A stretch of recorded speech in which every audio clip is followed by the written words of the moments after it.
Hey everybody, Kartik Subramaniam over at ADHI Schools. Welcome to your real estate tip of the week.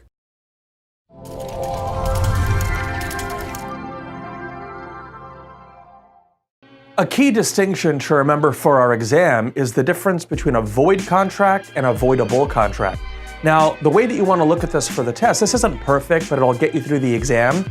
A void contract doesn't even look okay on its face. A void contract would be like a contract to do something illegal. That has no legal effect from its inception. That contract is void. Voidable contracts, on the other hand, will often look okay on their face. You can't tell there's a problem with the voidable contract necessarily by just looking at the document. I'll give you an example. If you sign a contract while you're drunk, that contract, by the way, you could say, hey, look, I was wasted at the time I signed it.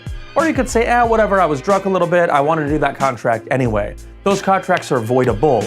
Just by looking at a contract that someone signed while they were intoxicated, you wouldn't necessarily know they were drunk. Just by looking at the contract, that contract is voidable.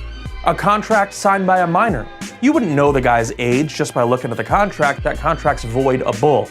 A contract that you sign with a gun to your head or a knife to your neck, you wouldn't be able to tell that the guy had a gun to his head just by looking at the contract. Those contracts are voidable. So for our test, if you get a question drawing the distinction between a void and a voidable contract, the main question you need to ask yourself is, could I tell just by looking at the contract that there was some problem? If you can't tell, the contract is probably voidable. If you can tell, like a contract to do something illegal wouldn't even look okay on its face, those contracts are simply void.